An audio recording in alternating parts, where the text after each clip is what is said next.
বাচ্চারা অনেক দিন ধরে বলতেছে হাঁস খাবে, হাঁস খাবে, হাঁস খাবে। তাই তাদেরকে হাঁসের মাংস খাওয়ানোর জন্য বের হলাম। রিক্সা দিয়ে যাচ্ছি, তারা রিক্সাতে চড়তে অনেক পছন্দ করে। তাই যাচ্ছি সেই হাঁস খাওয়ার উদ্দেশ্যে। 300 ফিট যাওয়ার ইচ্ছা ছিল, 300 ফিট না গিয়ে এখন রাত্রেবেলা সেফটির কথা চিন্তা করে আর 300 ফিট গেলাম না। তাই যাচ্ছি এখন উত্তর বউবাজারের উদ্দেশ্যে। সেখানেও নাকি অনেক দোকান বসে, তাই যাচ্ছি। রিক্সায় ভালোই লাগতেছিল, খুব সুন্দর ভিউ ছিল, যদিও অনেক ধুলা ছিল।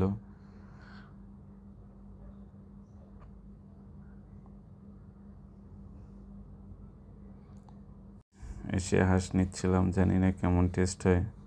তারপরেও 2 প্লেট খাবো ভাবছিলাম, পরে 1 প্লেট নিলাম, আগে টেস্ট করব। তাই নিচ্ছি, কালারটা ভালোই আসছিল। দেখা যাক টেস্ট কেমন হয়।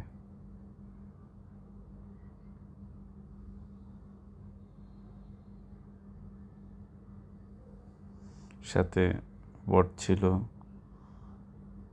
কারণ গরুর গোছের কালা ভুনা ছিল। আমরা যেহেতু হাঁস খাবো তাই হাঁসই নিয়েছি। এই যে বাচ্চারা অপেক্ষা করতেছে। হাঁস,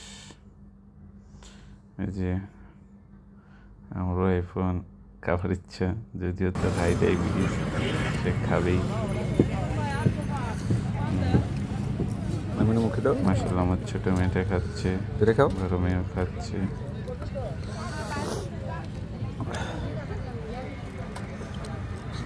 মায়ের আমি ভিডিও করতেছি, তারা খাচ্ছে। আমো আনু, মুনা আনাম, হাই দাও। আনাম, মাঝে মাঝে চেষ্টা করি ফ্যামিলিকে সময় দেওয়ার, টিস্যুটা নাও। দেওয়া হয় না বেশি একটা।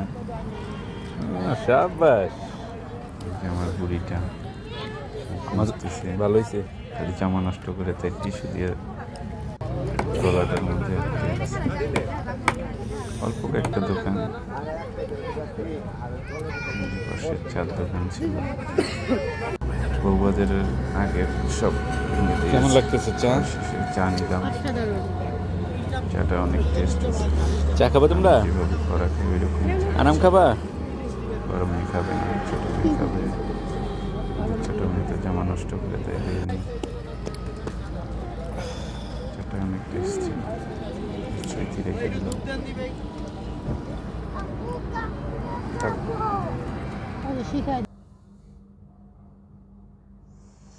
তারপর চা খাওয়া শেষে দূর থেকে ওই মেট্রো স্টেশনের মেট্রো যাতায়াত দেখছিলাম, ভালো লাগতেছিল রাতের বেলা।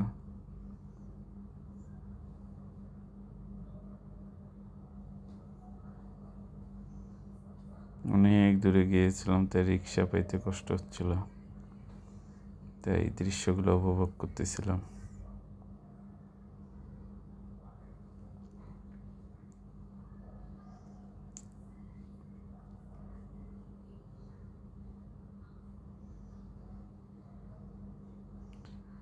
এই যে খাওয়া শেষে রিক্সা পেলাম, রিক্সা নিয়ে বাড়ির উদ্দেশ্যে যাচ্ছি।